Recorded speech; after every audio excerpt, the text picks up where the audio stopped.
Vamos a la entrevista central de esta mirada que corresponde a este capítulo. Y vamos a conversar con Roberto Rodríguez. Roberto Rodríguez, conocido en su ámbito de amigo como el versátil. Y más adelante ustedes podrán darse cuenta por qué. Ahora, algo que sí tengo que decir de Roberto Rodríguez. Roberto Rodríguez está entre los dominicanos que más seguimiento le ha dado de forma estadística a las elecciones dominicanas. Roberto Rodríguez es un estudioso de los resultados electorales, tanto municipales y congresuales, un hombre que sirve de consulta. Y con él, Alejandro, estaremos, Enrique, conversando en esta mirada. Y vamos a hablar de eso justamente. Como diría Alejandro Abreu, Roberto es una de esas raras excepciones de gente que, siendo experto en tecnología, también trasciende hacia el campo de las letras. Así es, así es, así es. Tú sabes que nosotros acostumbramos, bienvenido hermano. Muchas gracias, muy honrado por su invitación. Nosotros acostumbramos siempre dar a conocer los entrevistados a nuestra audiencia. Y un poco le ponemos a hablar de su vida, algunas cosas así. Sin embargo, yo no lo voy a hacer así esta vez. Yo quiero ir a una pregunta que hace años que tengo pendiente hacer. Yo voy a aprovechar este escenario, una mirada para hacerla, porque viene muy a propósito de los temas que se tratan en una mirada, especialmente en la sección que tiene que ver con tecnología que maneja Enrique, en ese contexto. Yo sé que te conozco de décadas, ¿no? Sé que tú tienes una inquietud y un estudio de décadas, reitero, con el tema informático y el mundo digital.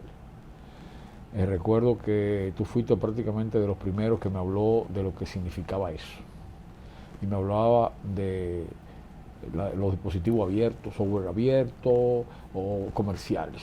Y me pronosticaste que en el futuro los abiertos iban a predominar de alguna manera. Yo quiero que tú, años después, me diga qué pasó con ese pronóstico. Realmente la parte abierta, qué importancia, el uso internet abierto, qué importancia tiene hoy día, y la parte comercial, que a uno le luce que sigue predominando, pero la verdad es que uno no es experto en el tema. Me gustaría que tú nos contextualizara eso, para entonces, lógicamente, concentrarnos en uno de los objetivos centrales que tuvieron aquí hoy, que es lo que tiene que ver con el libro, y evidentemente lo que se refirió Andrés. Dicho sea de paso, tú tienes una experiencia municipal, tienes una experiencia política, tienes una experiencia en funciones públicas, tienes una experiencia en funciones privadas, eres un emprendedor, o sea, tiene un paquete muy completo del cual pudiéramos aprovecharte. Pero me gustaría... Por eso que es versátil. Por eso que es versátil. Me gustaría que tú me digas qué pasó con ese pronóstico que me diste, quizás hace como 15 años, en relación a la posibilidad de que el Internet abierto estuviera predominando. Te reitero las gracias por la invitación. A ustedes les considero como hermanos sinceros. No estamos en comunicación permanente por circunstancias. De ti una admiración eterna desde aquella vez que te conocí en la campaña del año 94, en un contexto de marchas y caravanas detrás del doctor José Francisco Peña Gómez. Vi a ese joven dispuesto a poner algo adicional al proselitismo común. Tú quizás no lo recuerdas, pero varias veces el doctor Peña Gómez te refirió como un joven que prometía, porque estaba dedicado al tema de la formación intelectual, y el doctor Peña Gómez tenía la visión de que el relevo político tenía que tener mucho de eso, que nuestra cultura política no había avanzado en parte, y quizá tiene que ver con su experiencia, sus viajes por Europa, con la formación política per se de los actores en ese momento. Para responder a tu pregunta, la victoria del software libre sobre el software propietario y victoria ideológica y victoria económica también se produjo hace 10 años. Ustedes conocen los dispositivos móviles, que son fundamentalmente, utilizan dos sistemas operativos para correr. El primero o más popular es Android, que la versión que conocemos, que utilizan la mayoría de los teléfonos inteligentes, entre comillas, que conocemos. El sistema Android es que tiene Google, la licencia o la versión más conocida, está colocado en el 75% de los dispositivos móviles en el mundo. Ya decía Maurice Duverger me he dedicado a estudiar mucho, no solamente por el tema de los principios políticos y sus tesis en la materia electoral, sino porque tenía visión del tipo de sociedad que era Europa en los años 60 y lo que prometía ser el mundo luego de la Segunda Guerra Mundial. El mismo Duverger, que no se imaginaba este desarrollo de la tecnología, decía en uno de sus libros, Introducción a la Política, que los grandes, y se está refiriendo fundamentalmente en ese libro a la segunda revolución industrial y el camino a la tercera revolución industrial, se refería a Duverger a que los grandes descubrimientos y avances de la ciencia en casi todos los aspectos tienen una base social como filosofía, es decir, fueron descubrimientos que no fueron hechos por instituciones privadas o públicas, en principio, ni fueron diseñados por corporaciones ni por grupos económicos, sino que la colaboración de mente maestra de mucha gente provocó que la energía atómica, las telecomunicaciones, posteriormente la fibra óptica, toda la energía nuclear y todo lo que deriva de eso. Sí, eso en principio, la física cuántica y todo. En principio fueron descubrimientos que fue colaboración de muchos laboratorios donde había gente con pensamiento de socializar la ciencia. Y aterrizando en lo del triunfo del software libre sobre el software propietario, la distribución Linux, para que tengan una idea, el mundo del Internet consiste en millones de servidores en todo el mundo, computadoras encendidas las 24 horas del día, para que a través del protocolo HTTP, inventado por Tim Berners-Lee, a través de ese protocolo podamos tener toda esa gama de interacción con la tecnología de Internet. Antes, o sea, hace unos 10 años, era 75%, 80%, los servidores utilizaban Linux, el software libre de Linux, para los servidores web, y hoy día se estima que es cerca del 90%. Para ponerte el caso, o sea, nuestro Internet, si de pronto se apagase el 90%, bueno, no vamos a decir el 90%, sino todos los servidores que utilizan Linux, en 24 horas no tendríamos Internet. Triunfo del software libre. En otros aspectos, Microsoft, que ha sido la empresa líder en el software propietario, Windows, que es el que está en la mayoría de los ordenadores del mundo, ante el desarrollo y el avance de la tecnología de código abierto, han liberado varios frameworks. Un framework es una especie de ensamblaje de varias tecnologías puesta en una forma más amigable para los programadores que no quieran ponerse en la pantalla negra a codificar, y hasta Microsoft está caminando al software libre. Mucha gente desconoce que los chinos, la República Popular China, que se define marxista, comunista, socialista, agregar el capitalista, hoy en día. Socialismo de mercado, le corrijo, camarada. Socialismo de mercado.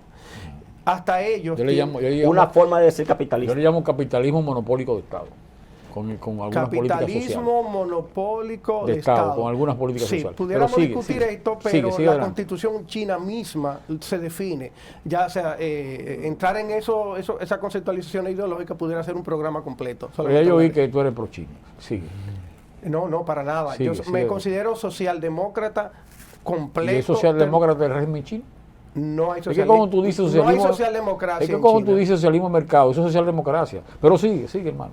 Sigue también. Vuelve la otra vez. socialdemocracia es más profunda. Tiene que ver con los aspectos de la organización de la sociedad y el sistema de partidos que no hay en China. Vamos otra vez al sol para cerrar esa pregunta e ir al libro. Y terminando con el triunfo del software libre, pudiera durarte 25 minutos mencionándote tecnología. Drupal, que es el software número 1 para portales, que lo utiliza la NASA, que lo utiliza la Biblioteca del Congreso de los Estados Unidos, el que yo utilizo para hacer página web. La primera página web del Tribunal Constitucional de la República Dominicana en el año 2012 la hice yo con Drupal. A una institución que le cueste $1,5 millones, 2 millones de pesos desarrollar el software, como lo hice en una institución que tuve anteriormente, con software libre puede costarte el tiempo que tú le dediques, las horas de desarrollo. No hay cómo O sea, no hay, el mundo dejaría de funcionar desde el punto de vista de la tecnología si no existiese el software libre. Eso en la parte del backend, ¿verdad? Porque en el frontend... En software, a nivel de software. Sí, porque nadie se recuerda lo que es un Linux, ni con qué se come eso. No, la Sin gente embargo, no sí recuerda. todo el mundo conoce lo que es Windows. Ver resultados. El tema del usuario para ellos es mucho más, y es mucho más usado popularmente el Windows y los software propietarios que los libres. Sin ser mi área, tiene un poquito el atrevimiento. Yo pienso que Roberto hace mucho hincapié en los programadores, en los productores, que quizá usan más sobre el libre. La parte de la programación. Que ahí es donde predomina el libre. Ahora, en el uso cotidiano del celular, yo no creo que predomine el software. Predomina el vendido. Yo creo que él tiene una visión sesgada en función de su experiencia, de su circuito, de su medio. Él es amigos televidentes, él es un vinculado a la tecnología. Primero, mi primer amigo relacionado con la tecnología fue él, o sea, hace más de 20 años, cuando nadie casi estaba en eso. Un desarrollador de programa, inclusive. Entonces, para desarrolladores, probablemente es lógico que usen más el Linux. Ahora, en el uso cotidiano, la gente recurre es que es más poderoso, más estable, en todos los sentidos. Es un aspecto. ¿Qué tú dices, Roberto, de eso? De esa interpretación. Sí. Estamos discutiendo dos cosas. Por un lado, surge ahora el tema de la popularidad, de la cantidad de dispositivos que utilizan un sistema operativo para funcionar. Ya le acabo de demostrar hace un momentito, ustedes pudieran googlear y ver si hay más teléfonos con sistema operativo de iPhone o de Android. Android lo supera terriblemente. Okay. Y Android viene de esa familia abierta. Android es una especie de Linux, o sea, no es Linux, perfecto. Pero Android es software libre, código abierto. Entendemos ahí.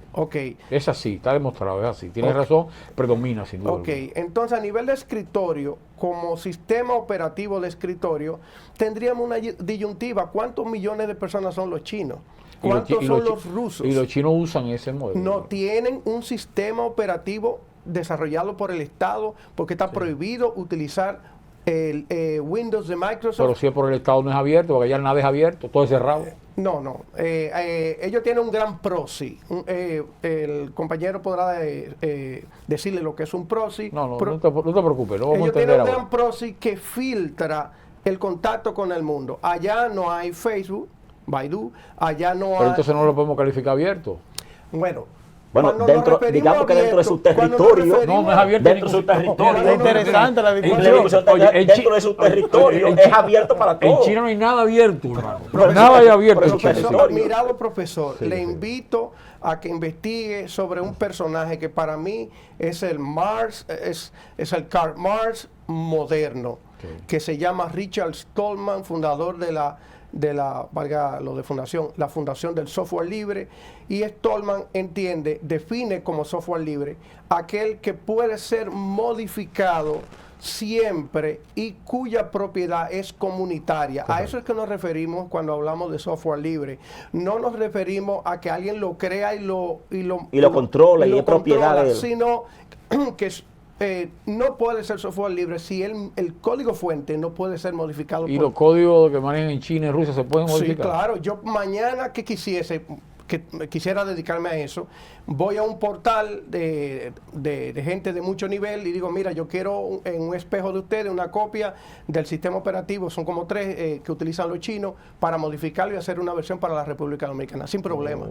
Más o menos. Sin problema. Y otro caso, puedo dar otro caso ahí mismo.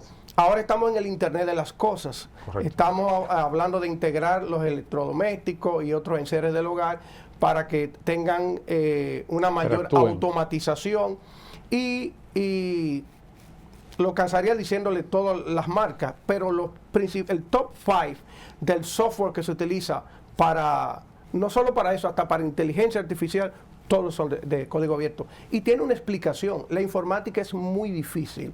Para que algo funcione al usuario, Windows mismo, esa empresa ha invertido millones de dólares con personal, una batería de programadores para llevarlo a feliz término. Cuando queremos lograr introducir nuevos software, ¿verdad?, que resuelven temas para la humanidad de cualquier índole, y se requiere mucha gente. Cuando no aparece el dinero, el inversor privado para desarrollarlo, se crean comunidades como Drupal. Yo programo en Drupal y los druperos somos cerca de 3.5 millones de programadores en el mundo. Entonces, cualquier un jovencito que quisiera comenzar a hacer página web, hacerle clic y ver un videíto de 30 minutos, ensambla una página web. ¿Por qué? Porque una empresa privada le dio el permiso para hacerlo. ¿Porque él compró la licencia? No, porque 3.5 millones de desarrolladores en el mundo se pusieron de acuerdo de que el software tiene que ser abierto y que los usuarios, el que utiliza el software, debe dominarlo y no una corporación. Una pregunta, el término celular, teléfono inteligente, ¿es un término correcto? ¿Realmente son inteligentes? No, para nada, los celulares no son. Los dispositivos móviles que conocemos, en comparación con los teléfonos análogos, claro que son inteligentes, entre comillas, o sea, tienen una cantidad, un telefonito de esto cualquiera, que esto es un microcomputador. Correcto. Una PC que usted ve en un escritorio y esto es casi lo mismo. Si le pusieran memoria suficiente, esto pudiera ser superior a una PC de escritorio. Hay amigos míos que trabajan vía software de comunicación de máquina como TeamViewer, que no utilizan máquinas, que hacen todo el trabajo desde teléfonos que ellos han modificado para hacerlo. Entonces, teléfono inteligente no. Ahí entraríamos en otro debate, claro, muy en boga, que es el tema de la inteligencia artificial. Que vamos como a hacer tal, discusión un día. Claro, sí. Como tal no es, porque lo que nosotros conocemos como inteligencia artificial es lo que los comerciantes nos quieren vender del famoso test de Turing, que cuando una máquina pasa básicamente el test de Turing es inteligente. La inteligencia humana es mucho más que pasar el test de Turing. Una pregunta, Roberto. Volveremos sobre ese tema. Claro. En otro Para que entremos a la parte electoral. Para cerrar lo del tema de los teléfonos inteligentes. Sí. Lo que diferencia un teléfono de un teléfono convencional de uno inteligente es la internet. La internet. Es el acceso a la web. A la web. Que escriba la diferencia. Una pregunta. Y lo que implica, la amplitud que implica tener acceso a la web. Es como una ventana de inteligencia. Eso es. Pero él en sí mismo. Fuera no del llega a ser. programador, en el área de informática, fuera del programador, ¿verdad? Que entra y crea un programa. El que no es programador, que lo que es luego un usuario, simplemente no es como seguir una receta, porque entra al computador y es como seguir una receta, porque no tiene la facultad de inventar nada, sino de seguir los pasos de lo que alguien ha creado. Eso es lo que hacemos tú y yo en la computadora. Exacto, en la computadora. Seguimos la receta. Seguimos la receta, exactamente. Seguimos, el programador crea, inventa, ¿verdad? Claro. Pero el usuario no. El usuario entra y sigue un orden. Claro, por eso ellos son pocos. Por eso son pocos. Relativamente. 3 millones, pero es relativo, sí, es relativamente poco. Me gustaría que ustedes me dijesen, en la historia republicana, no tiene que ser informática, puede ser otra área técnica, que dominicano pueda decir que tiene la virtud de tener un desarrollo técnico, o sea, ser un técnico duro en un área muy específica y tener preocupación por temas sociales y políticos. Mencióname un dominicano. Roberto Rodríguez, ahí entramos entonces con Roberto. Por ejemplo, Alejandro pudiera complementar, yo pudiera citar a Osvaldo García de la Concha, que tuvo mucho dominio del tema de la relatividad. Un científico, pero no participó en temas sociales y políticos. Esa es la parte que Alejandro quizá no pueda complementar. Sí, pero eso nos lleva a una discusión adicional. Vamos a dejar esa, vamos al libro. Vamos más que al libro, ¿verdad? Al seguimiento que Roberto le da a la parte electoral. Una pregunta, Roberto. ¿Cómo se proyecta para el año 2024 el padrón electoral en sentido general? ¿Y cuánto sería el nuevo votante? ¿De qué padrón estaríamos hablando para el año 2024? El padrón de febrero y febrero de 2020, vamos a decir, y también el de las congresionales y presidenciales fue 7.4, creció a 7.5, el crecimiento es 1.2, 1.5, 2%, pudiera ser anual 7.8, 7.9, tendría que precisarlo. Mira, aquí hay un fenómeno grande, hay muchos dominicanos en el extranjero, son 2.4 millones de acuerdo a las estadísticas que tengo, y por primera vez la Junta Central Electoral está haciendo un esfuerzo grande de empadronar a los dominicanos, no solamente como una campaña de medios, sino que está mandando unidades de empadronadores en Europa, donde hay mayor cantidad de dominicanos, a España, Italia, en Estados Unidos, todas las grandes ciudades, comenzando por Nueva York, que hay 850,000 dominicanos, y eso puede ser un fenómeno. Si eso cala y si los dominicanos se matriculan, el famoso voto del exterior que hemos intentado por ese varias voto es elecciones, opositor siempre. ha sido así, los resultados lo han demostrado, ha sido así, casi siempre ha sido un voto opositor. Entonces, sobre el número, porque es muy crítico, ¿verdad? Sí, no está conforme. No está conforme con nada. sobre el número final del padrón va a depender la efectividad de ese proceso, pero primariamente pudiéramos hablar de 7.8, 7.9. ¿Qué te motivó a escribir este libro? Y digamos, tomaste en la elección en 1962 que eligieron a Juan Bosch, 20 de diciembre, ¿verdad? Del 62, hasta la que eligieron al presidente Abinader. Son 60 años. Sí, 60 años. Bueno, si 58. quitamos, exacto, son 58. Porque se supone que estamos viviendo en un mundo interconectado, que la Junta Central Electoral ya está subiendo resultados electorales. ¿Por qué te motivas entonces a hacer esto? Que no, las palabras que voy a expresar, como lo dije en la presentación del libro anoche, que la presentación de Ricardo Rojas León, brillante. No, Ricardo O sea, Rojas, el libro él lo tuvo Un constitucionalista, una semana antes, experto. y hizo una presentación anoche que yo me quedé con la boca abierta, o sea, lo leyó. Gran periodista, lo distinguimos muchísimo. Fue una gran elección de tu parte. Así es. Miren, este trabajo yo lo tenía pendiente, como otros que tengo, hace unos 15 años, por la dificultad que tiene la gente común de accesar a las informaciones electorales. Pero no solamente por un ejercicio de conocimiento para la clase política, sino que los procesos electorales son, en el fondo, la expresión de la aspiración de un pueblo de la forma en que se debe dirigir una nación. Perdón. Y en función de eso, es lamentable que tú googlees, haga el ejercicio de entrar a Google, o entra a la página de la Junta Central Electoral, o entra a los observatorios políticos que existen, y tú no consigas el nombre de un candidato vicepresidencial. Tú no consigas la estratificación de alianzas. Tú no consigas la votación de los partidos minoritarios, entre comillas. Para mí no existen partidos minoritarios, existen partidos, y tienen o no, en mayor o menor medida, el favor de la gente, ¿verdad? Muchas veces el mayoritario que votamos con gran entusiasmo, 2 años después o 4 años después lo aborrecemos. Entonces, decir que existen partidos minoritarios, hay partidos que tienen una participación electoral más exigua, más pequeña, pero no existen para mí partidos minoritarios. Y utilizar el peyorativo de partidos minoritarios es lo que provoca que exista el borrado automático de la memoria histórica. Un caso que mucha gente en las redes sociales que me sigue en Twitter vio hace un mes, creo que falleció, en paz descanse, Josefina Padilla, candidata a vicepresidencial. En el año 62. 62, la primera candidata de América, una mujer socialdemócrata, terminó con los social cristianos, pero ella estuvo en el bloque donde estuvo la Juventud Socialista. Sí, en los 46, 47. Sí. Fue fundadora de... Fue atacada y acusada muchas veces de comunista. Y ella había un colegio donde su familia, los niños, no lo dejaban asistir porque ella la acusaban de comunista. Y ella insistió constantemente que se declaraba socialdemócrata. Pero en un país con una pobreza intelectual, la gente todavía ni siquiera sabe lo que es socialdemocracia. Peña Gómez hizo un gran esfuerzo, pero nos falta mucha cultura democrática. Roberto, perdón, Sí, concluye para hacerte la siguiente. Este libro nace con Julio Genaro Campillo Pérez, abogado, genealogista, un señor que tenía una cultura. La memoria histórica es la herencia para las generaciones que llegan, para que las cosas les sean más fáciles. Don Julio hizo un gran esfuerzo y documentó los resultados electorales desde 1844 hasta el año 1986. Creo que luego se hizo una edición hasta las elecciones del 96, pero hasta ahí no pasa. Entonces tú tienes también al politólogo Julio Brea Franco, que hizo un gran esfuerzo. Director de elecciones. Director de elecciones de la Junta Central Electoral. El doctor Dieter Nolen, famoso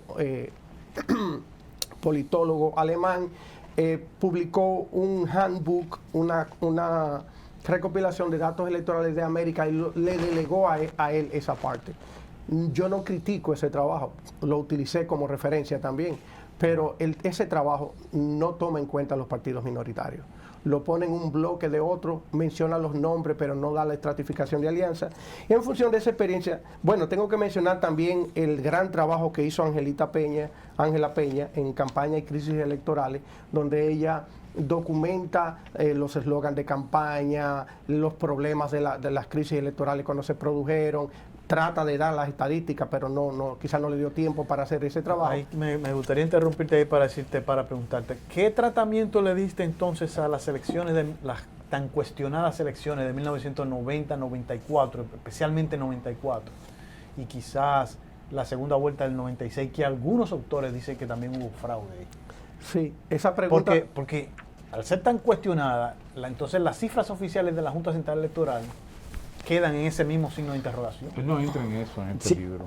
Exactamente, habría que ver si son Sí, análisis yo lo o trato, estadísticas. pero no. Bueno, permítame explicarle que lo dije anoche en la presentación del libro y Ricardo lo copió y lo pasó tal como yo lo concibo.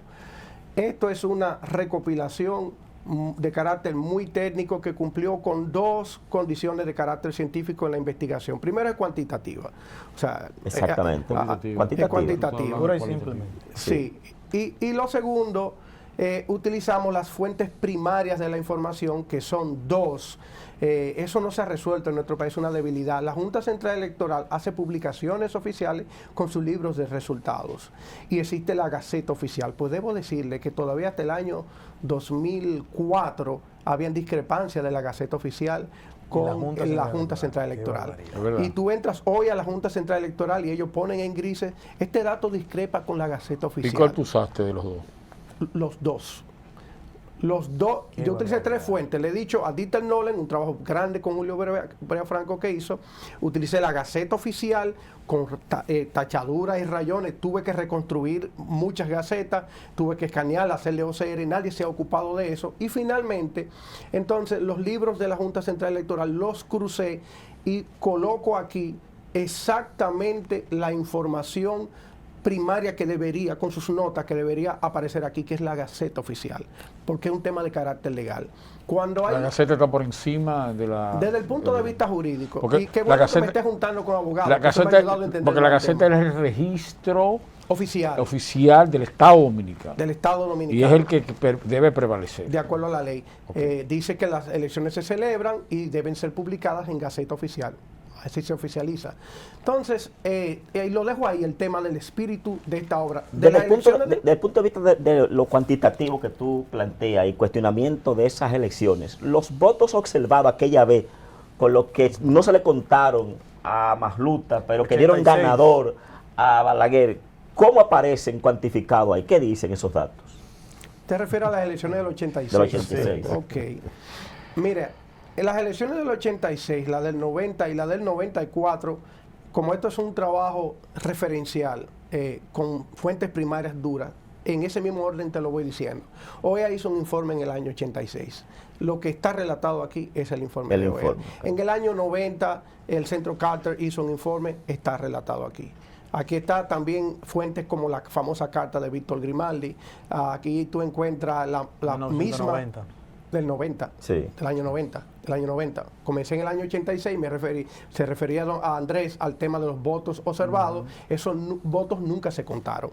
Y en el lugar donde estaban, según me entero, físicamente, todavía en el año 2000 por ahí, a ese almacén no podía entrar nadie. Son informaciones que habría que... Que aparecieron según tú estabas informando. Los votos observados nunca se contaron. No, nunca se contaron. Que evidentemente todo indica que ganaba Jacobo. Así es. Así es un hecho histórico. Entonces, los del año 90, para mí como documento, el Centro Carter, la carta del presidente Carter, en inglés yo la traduje al idioma español, está aquí el texto en idioma español, y coloqué la carta de Víctor Grimaldi, porque tiene una parte política la carta, no solamente es técnica. Él era un híbrido, él era encargado del centro de cómputo y de comunicaciones. Y en la carta él dice que la razón fundamental lo dice como con pesar, y se lo había advertido muchos meses antes al profesor Juan Bosch, es que la política, uno de los principios fundamentales para ganar elecciones es la concertación de alianzas, y que él entendía que una de las razones por las que las elecciones del 90 no se ganaron de forma contundente fue porque el profesor Juan Bosch rechazó las alianzas de actores fundamentales como el mismo licenciado Masluta, que en un momento con el conflicto con Peña, a Peña Gómez le dijo, Peña Gómez fue a ofrecerle apoyo incondicional. Y él lo que le dijo que a Peña Gómez le convenía seguir. Y él le responde, José Fran, porque ellos se decían así, a Peña Gómez la parte cercana le decía, a José Fran, a ti te conviene que te cuenten los votos. Claro. Fue la respuesta que le dio Bosch. Enrique y Alejandro, si el libro de Roberto, más que cuantitativo, hubiese sido de análisis, hubiésemos encontrado ahí la explicación si es verdad o no que a un presidente de la Junta Central Electoral en algún momento le coaccionaron con el sometimiento de un hijo diciéndole que estaba metido en asuntos extraños, que eso fue voz populi, pero como no es analítico, Roberto, sino cuantitativo, no está recogido ahí. No te dejes llevar a ese terreno que te están queriendo llevar mis amigos y colegas. Entonces, concluyendo en esta primera presentación tuya, porque de seguro te vamos a traer de nuevo, porque hay algunas cosas y sobre todo, a partir del próximo año, cuando toma calentura los procesos electorales, que ahí entra. Necesitamos que él vuelva. Que él vuelva, exactamente. Claro. Y si chequean el récord de los capítulos de Una Mirada, vean que yo con muy pocas personas digo eso. No recuerdo realmente prácticamente. Si lo he usado muy poco. La verdad es que lo estoy diciendo porque lo entiendo razonable y útil para la sociedad dominicana. Es un técnico. Que tú nos acompañas de nuevo. ¿Tú te sientes satisfecho con el producto? ¿Tú te sientes complacido? Tu intención es que esto se convierta en una referencia, ¿no? Para los propios partidos, para la política, incluso para la juventud. Hasta con instrumento pedagógico puede funcionar. Para la juventud. Reitero, y lo dije en la introducción, yo me defino socialdemócrata totalmente, porque he estudiado el desarrollo político en el norte de Europa, Suecia, Finlandia, Dinamarca, Islandia, de los años 20, yo estoy leyendo todo lo que puedo de los años 20 a los años 60, con 3 ejes de análisis o de investigación. El tema del impacto. Pero hay unos modernistas, futurólogos, que dicen que lo que hay que leer nada más es lo que se ha publicado en los últimos 6 y 3 años. Que ya lo que se ha escrito de ahí para atrás está fuera de contexto. Están desconociendo la memoria histórica. Dicen unos globalistas actualizados ahora en algunas fuentes. A mí me parece eso una barbaridad. Mira, no solo eso, el pensamiento clásico de miles de años atrás. Claro. Usted lo revisa y al contrario, usted desvela el mundo moderno de fondo, tiene que volver hacia atrás. Pero la visión cortoplacista, ¿no?, de esos infantes intelectuales que hoy día tienen predominio en la West en muchos casos, infantes intelectuales, niños intelectuales. Sí, porque no hay duda. Así que razonan los muchachos ahora con la inmediatez todo. Sí, nota ahí. Entonces, ¿te gustaría que se convirtiera en un instrumento pedagógico de alguna manera, enseñanza? Así es una serie. Realmente ¿Cuál viene después? Es una serie. Esta es la primera parte. Don Roberto Casá, en un encuentro que tuvimos los R son unos amigos que compartimos ideas de libros, el economista Iván Rodríguez, Olivo Rodríguez Huerta, tienen que venir Luis todos. Morilla. Tenemos que traerlo. Los R. Boico, invitamos a una peña a los R aquí. Excelente, con mucho gusto. Todos amigos de nosotros y además gente talentosísima con grandes aportes a la sociedad dominicana. Tuvimos el placer de reunirnos con él. Y por lo que me dice, es diverso también, no es una sola línea. No, es muy diverso, claro, es muy diverso. Y el core, el centro de ese grupo es la parte de la lectura. El libro, incluso tenemos un logo, nuestro símbolo es un astronauta leyendo un libro con una R en el brazo. Roberto, o sea, es leer. Quien quiera adquirir tu libro, ¿cómo puede comunicarte o contactarte a fin de adquirirlo? ¿Dónde puede ir? 809 707-2689, lo pueden recibir a domicilio. Lo vamos a poner en pantalla. Está disponible encuesta. Para el extranjero está disponible en Amazon KDP hace más de 2 meses. O sea, esto es un libro que no hay forma de no conseguirlo. No, y dominicanos lo pueden comprar en Amazon. Ya lo han comprado. Los primeros 3 días del lanzamiento en Amazon KDP estuvo en el lugar 50, que el top 100 de Amazon es muy difícil porque es mercantilista. O sea, ellos te ponen en la posición en función de las ventas. De las ventas, claro. Y lo poco que pudimos, el éxito que pudimos tener del libro fue los primeros 3 días. ¿Redes sociales? Mis redes sociales, Roberto DO Roberto, DO en Twitter y en todas las demás redes sociales. Eso es lo que utilizo. Yo necesito que uno preparar algo parecido así para las redes mías. Tengo que actualizarla. ¿Me vas a ayudar ahí? Excelente. Pues nada, ¿Qué viene? gracias. Déjame, no, que no se puede quedar ahí. ¿Qué viene? Este Sí. libro viene un anexo bien grueso que don Roberto Casá me pidió, me motivó, me dijo que vaya al archivo y que esto hay que llenarlo con las boletas, con fotos de la época, con algún tipo de documentación de la forma en que se organizan las elecciones, en fin, para que esto sea una referencia más ¿Y te van a dura. ayudar a editarlo allá? Sí, claro que sí. No, que no se queden entonces entre las imágenes ahí la cantidad de fotos de cédulas del 94. Esa es una de las decisiones Andrés. más certeras que ha hecho la clase política, de poner y dejar ahí Claro.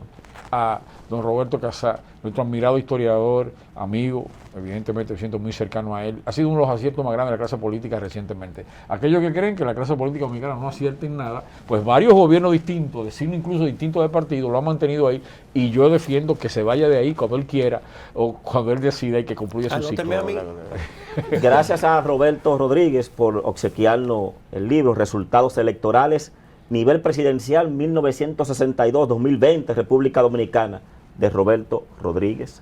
Volverá, Enrique, para hablar y profundizar sobre algunos temas tecnológicos y otra apreciación uso público. Con Dios delante así será. Señores, a ustedes muchas Gracias. gracias por haber estado aquí y no se olviden de sintonizarnos la próxima semana para una nueva entrega de su programa Una Mirada.